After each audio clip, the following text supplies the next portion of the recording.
Ele, Pai, vê o coração dele, a mente dele, Pai, abençoa sua esposa, seu trabalho, seus familiares, Pai, o ministério dele está trabalhando, Pai, e está esta noite, Pai, no culto e doutrina do Senhor, Pai, nós estamos para ouvir o que tu tem a falar conosco, Pai, usa a mente do coração dele, falar com a tua igreja, essa é a minha oração, em nome de Jesus, todos dizem, Diácono, a paz do Senhor, faça a vontade do Senhor, fique a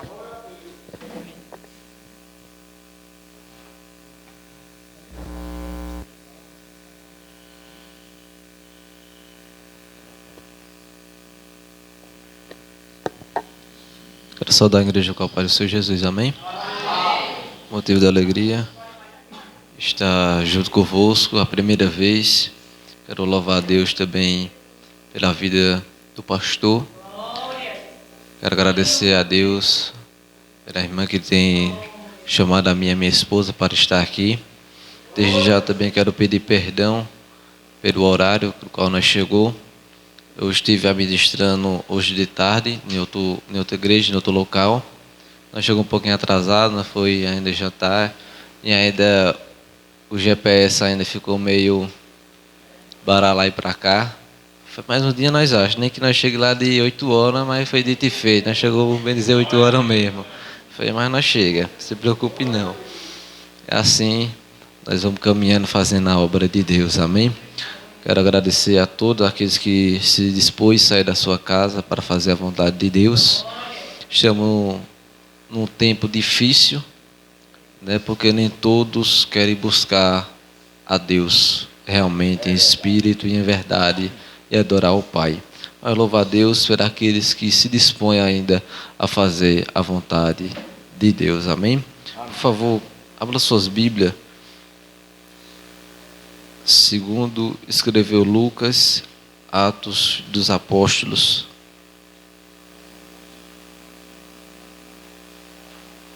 capítulo 7,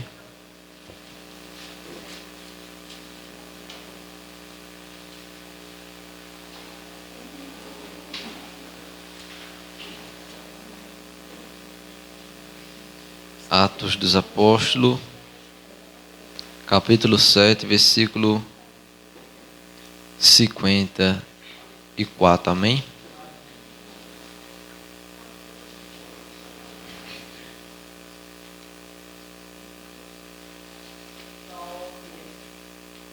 Amém? A gente tem os irmãos que estão procurando, vamos esperar todos para que assim nós compartilhem a mensagem de Jesus, amém? Também quero louvar a Deus por esses jovens que estão aqui, que Deus sempre vem abençoando a vida de vocês grandiosamente, e que venha dando força para a caminhada. São os futuros pastores da igreja, são os futuros administradores do Evangelho de Cristo.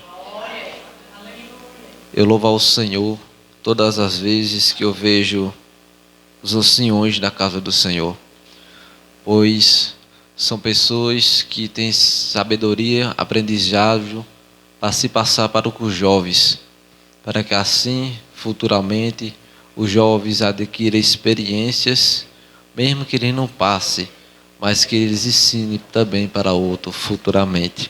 Então é felicidade ter um ancião na casa do Senhor, e principalmente os jovens, do qual sai o prefeito louvor para Deus. Amém? Todos acharam? Atos dos Apóstolos, capítulo 7, versículo 54, assim diz: E ouvindo eles isto, enfureceram-se em seu coração, e rangindo os dentes contra ele. Mas ele, estando cheio do Espírito Santo, e fechando os olhos no céu, viu a glória de Deus, e Jesus, que estava à direita de Deus. E disse-lhe: Eis que vejo o céu aberto, e o Filho do Homem que está em pé à direita de Deus. Mas eles gritaram com grande voz, tamparam os ouvidos, arremeteram unanimemente contra ele, e expulsando-o da cidade, o apredejava, e as testemunhas penduraram suas vestes aos pés de um jovem chamado Saulo, e apredejaram a Estevão, que em invocação dizia: Senhor Jesus, recebe o meu espírito. e pondo-se de joelho, clamou com grande voz: Senhor, não lhe impune este pecado. E tendo dito isto, adormeceu. Amém? Por favor, tome os seus assentos, dando glórias a Jesus. Amém?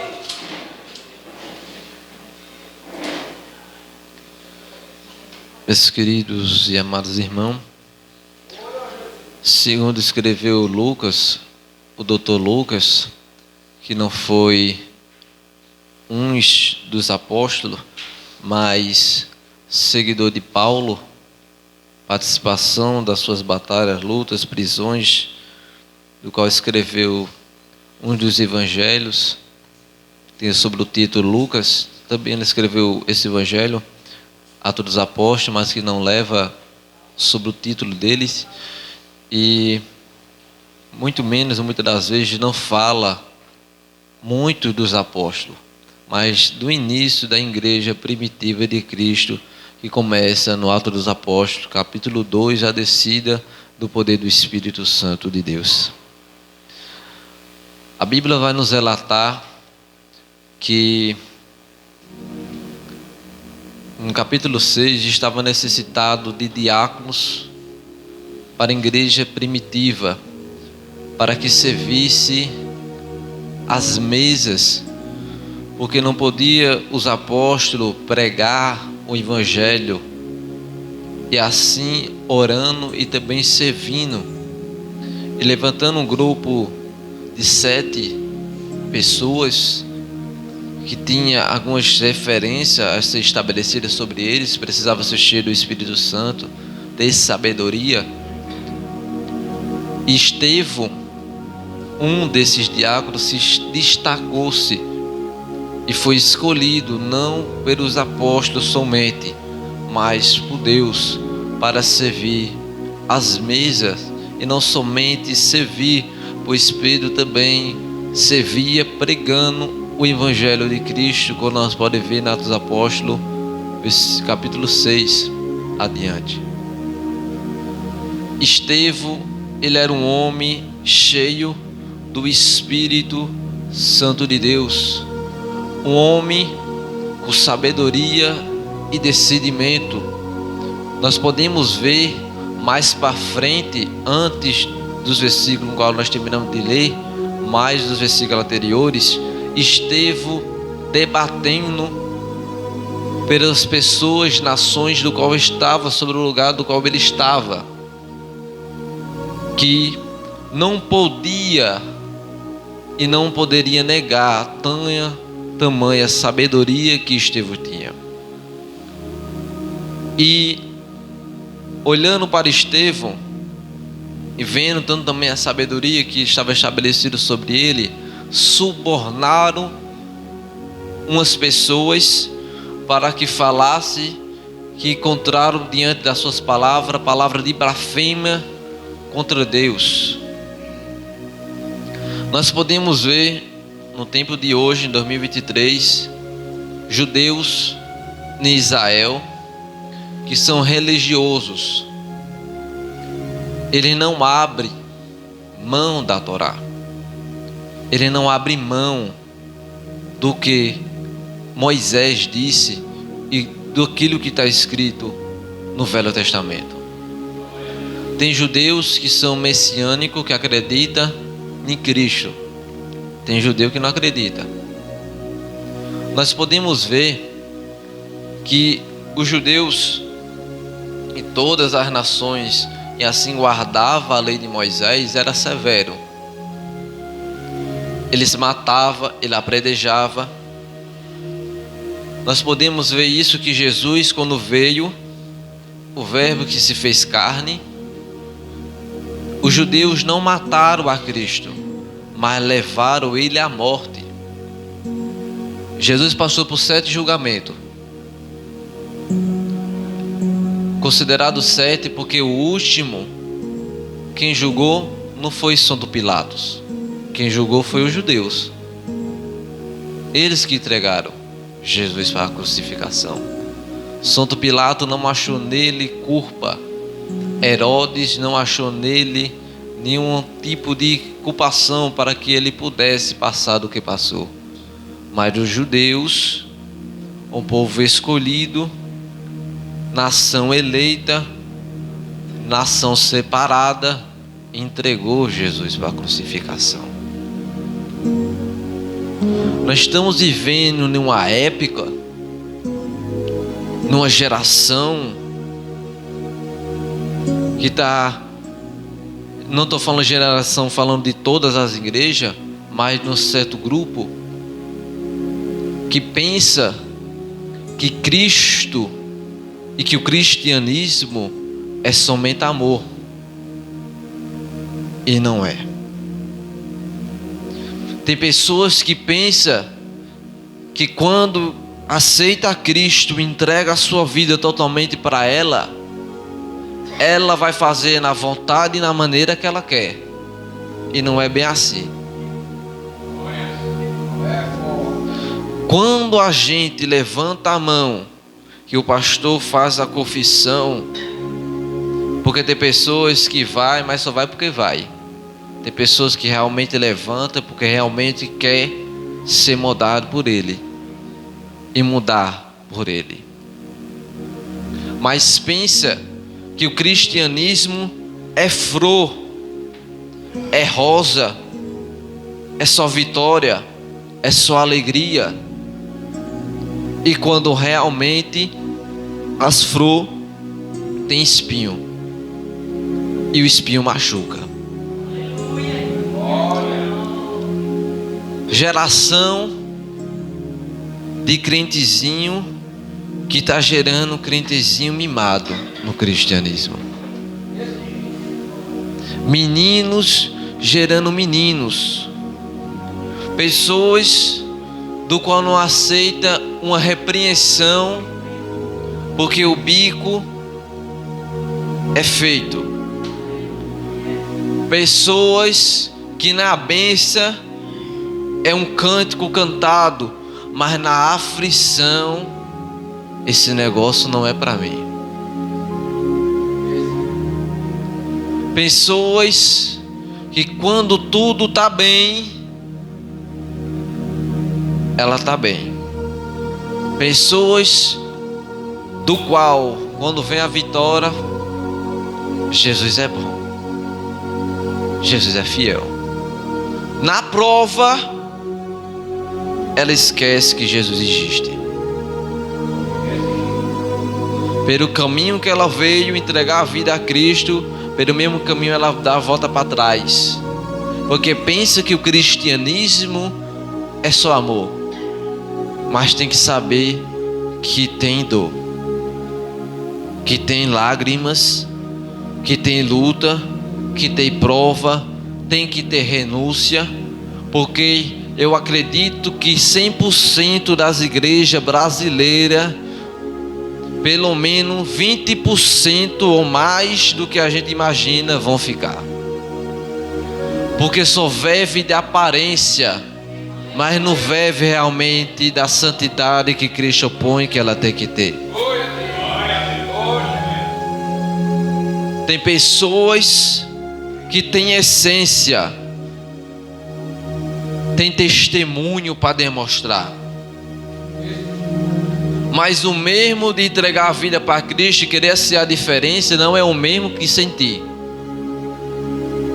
Uma palavra que ela é pregada, uma palavra que ela é muito estabelecida sobre o tempo de hoje, Filipenses 4, versículo 14.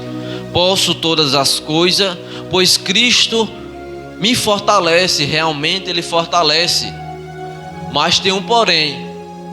Ser fortalecido não é o mesmo de não sentir a pancada. Porque tem pessoas do qual realmente entregaram a sua vida a Cristo, que a pancada vem, a angústia vem, a tristeza vem, a apontação vem, a solidão vem, e ela está firme.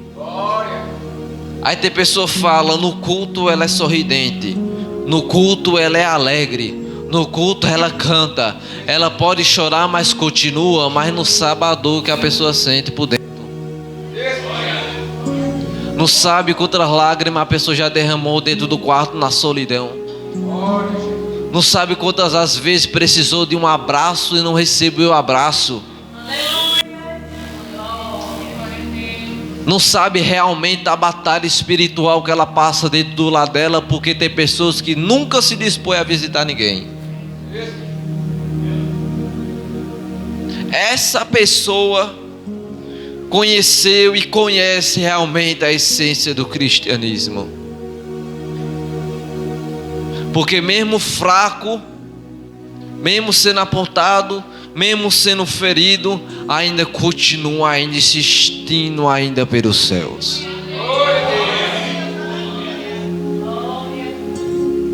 Essas pessoas são um exemplo. O melhor exemplo para o cristianismo, para uma pessoa, é quando ela passa pelo tudo e todas as coisas, sendo desprezada, humilhada, calada, e sendo exemplo para outros que olham para ela, olha para ele e fala: um dia eu vou ser como aquela pessoa é. Porque uma coisa que eu aprendi no cristianismo: você é referência para alguém que está olhando para você. A mesma forma, quando a gente está fraco, abra a Bíblia e vê de pessoas que viveram, que passaram por coisas que a gente talvez não vai passar, mas ainda continuaram firme, permanecendo na fé do qual foi posta, e continuaram. E uma delas foi Estevão. Eles erguiam os dentes, fechavam os ouvidos, porque não queria ouvir o que Estevão estava falando. Quando olhava para Estevão, o rosto dele tinha o semblante de anjo. O que me chama interessante é que Estevão, após elaborar o seu sermão, ele não esperou totalmente talvez ser apredejado, mas ele ia pôr-se de joelhos diante daqueles que o apredejavam. Nenhum momento do capítulo 6 até o versículo mais para frente, versículo capítulo 7, você vai ver Estevão murmurando, Estevão blasfemando, Estevão desistindo, deixando Jesus de lado, mas indo se pondo de joelhos. Mesmo sendo apredejado, eu posso elaborar dizendo que uma pedra, posso ser dizer o tamanho de um tijolo, atingindo os seus ombros, atingindo as suas pernas, e com pequenas pedras sendo atingidas sobre a face da sua cabeça, mas ele ia se pondo de joelhos. Estevão viu o céu aberto, o Filho de Deus à direita de Deus Pai, e quanto mais ele dizia essas palavras, mais eles tinham raiva de Estevão. Me diga em um momento na Bíblia onde Jesus ele disse que ia ser fácil a gente servir a Cristo. Me diga em um momento na Bíblia, nos evangelhos de Marcos, Lucas, Mateus e Marcos, onde diz que quando a gente entregasse a vida a Cristo, ia ser só amor. A igreja de Cristo está preparada somente por amor, mas não está preparada por os ataques que a gente vai receber para frente.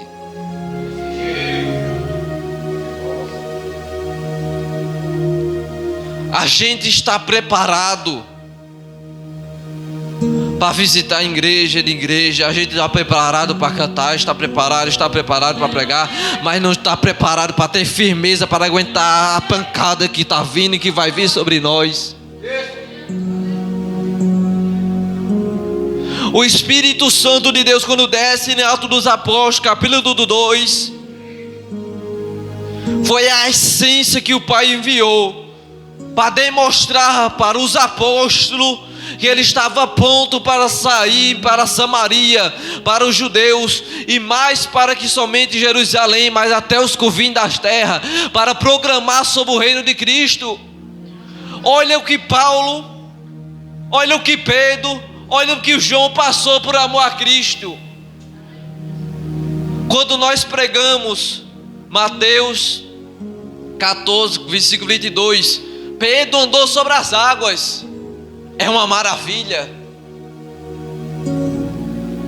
Jesus falou que ia enviar o Espírito Santo. Que bom, maravilha. Ele enviou Atos dos Apóstolos, isso é evidência.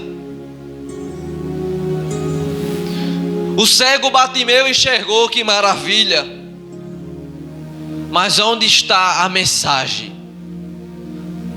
Que Cristo manda pegar a cruz e renunciar a si mesmo para prosseguir. Onde está a mensagem que fala que a igreja de Cristo passará por luta e dificuldades? Onde está a mensagem que nosso Cristo morreu na cruz do Calvário por mim e por você? Onde está a mensagem sobre Jesus, que é o pão da vida, e que os discípulos abandonaram porque não aguentaram o sermão? Onde está a pregação que não é pregada, quando Cristo olha para os discípulos e diz a palavra do trigo e do joio, que nem todo mundo é filho de Deus? Onde está a mensagem para a igreja se preparar para a vinda do noivo? É porque nós estamos acostumados, meus irmãos, de só coisas boas que massageiam o nosso ego. E quando vem a luta, as dificuldades, a gente não sabe estar preparado para aguentar firme as estatutas do inimigo e estar firme no cristianismo. É por isso que muitos crentes estão caindo, porque não estão sendo preparados para a vinda de Cristo e para o mal que está vindo. Israel, nação eleita. Você está vendo o que está acontecendo com Israel? 40 crianças foram decapitadas. Mas Cristo não só é amor, porque permite 40 crianças serem decapitadas. Cristo não é amor, e porque permite os corpos dos judeus estar no chão, sendo cuspido, sendo chutado. Cristo não é amor, e porque permite muitas das vezes não passar por luta. Me responda. Ele não é amor?